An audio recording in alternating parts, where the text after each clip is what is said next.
বাংলাদেশ ক্রিকেটের এক নির্ভরতার নাম তামিম ইকবাল।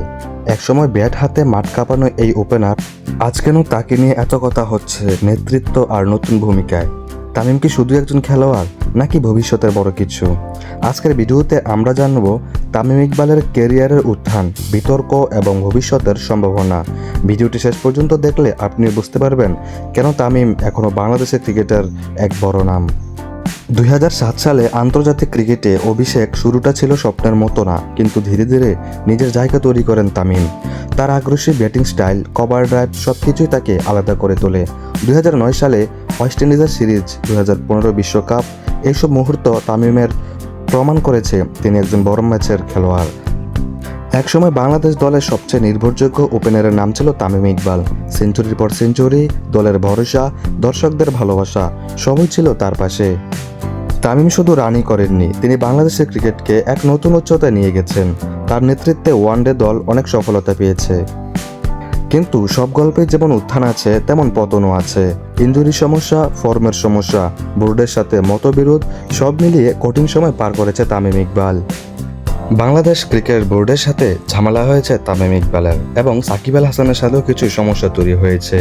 সবকিছু মিলিয়েই তামিম ইকবাল হঠাৎ করেই অবসরের ঘোষণা দেন। এমনভাবে ঘোষণা দেন প্রত্যেকটা মানুষ ইমোশনাল হয়ে গিয়েছিল তামিম ইকবালের প্রতি। কিন্তু তারপর থেকেই শুরু হয় তামিম ইকবালের বিতর্ক, তামিম ইকবালকে নিয়ে অনেক বেশি ট্রল। একটি বিপিএল ম্যাচের ভিতরে সাকিব আল হাসানকে তামিম ইকবাল ব্যঙ্গ করে, তারপর থেকেই তাকে নিয়ে অনেক বেশি আলোচনা সমালোচনার সৃষ্টি হয়।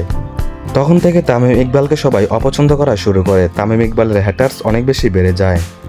এইভাবে দিন যত যেতে থাকে তামিম ইকবালের হ্যাটার্স, তামিম ইকবালকে নিয়ে ট্রল অনেক বেশি বাড়তে থাকে।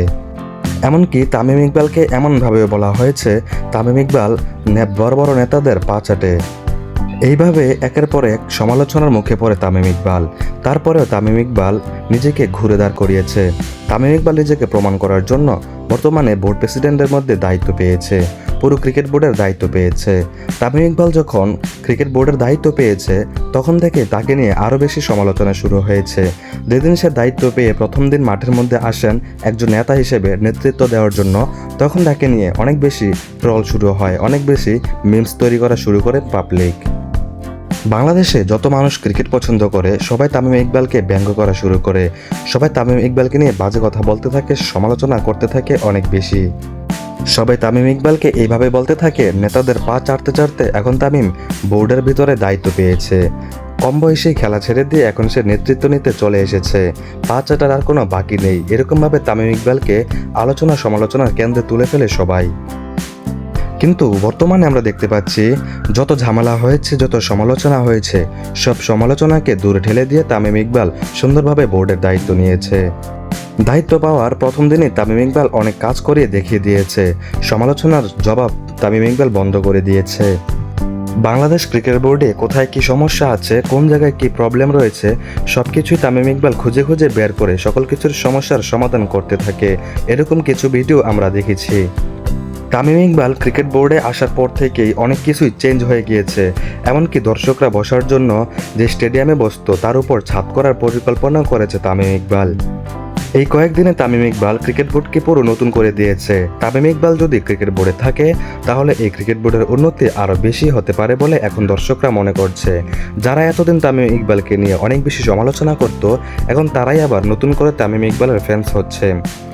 ক্রিকেট বোর্ডে থাকা যত মানুষ ছিল নেতৃত্ব দেওয়ার জন্য, সবাই যা করতে পারেনি, তামিম ইকবাল এত সব কিছু করার পরিকল্পনা করেছে এবং সব কিছু করেও দেখাচ্ছে। দর্শক, আপনাদের কাছে কি মনে হয় একজন অভিজ্ঞ ক্রিকেটার হিসেবে তিনি কি ভবিষ্যতে নেতৃত্বের ভূমিকায় ভালো ভূমিকা পালন করতে পারবে? আপনারা অবশ্যই একটি কমেন্টস করে জানাবেন।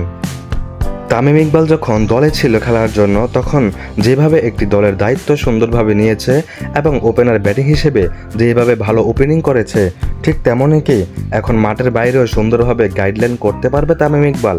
আপনাদের কাছে কি মনে হয় অবশ্যই একটি কমেন্টস করে জানিয়ে যাবেন, এবং আরও বেশি কমেন্টস করবেন কারা কারা তামিম ইকবাল ফ্যান্স রয়েছেন, কারা কারা তামিম ইকবালকে পছন্দ করেন, তারা একটি করে কমেন্ট করে যাবেন। যারা তামিম ইকবালকে নিয়ে অনেক বেশি সমালোচনা করেছিলেন, এখন কি আপনারা তামিম ইকবালের ফ্যান্স হচ্ছেন? তামিম ইকবালের বোর্ডের কাজকর্ম দেখে অবশ্যই এটিও কমেন্ট করে জানিয়ে যাবেন।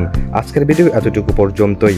ভিডিওটি ভালো লাগলে শেয়ার করে দিবেন এবং আমার চ্যানেলটি সাবস্ক্রাইব করবেন এবং আপনাদের কাছ থেকে আমি আরও বেশি জানতে চাইবো পরবর্তী ভিডিও কাকে নিয়ে চাচ্ছেন অবশ্যই একটি কমেন্ট করে জানিয়ে যাবেন।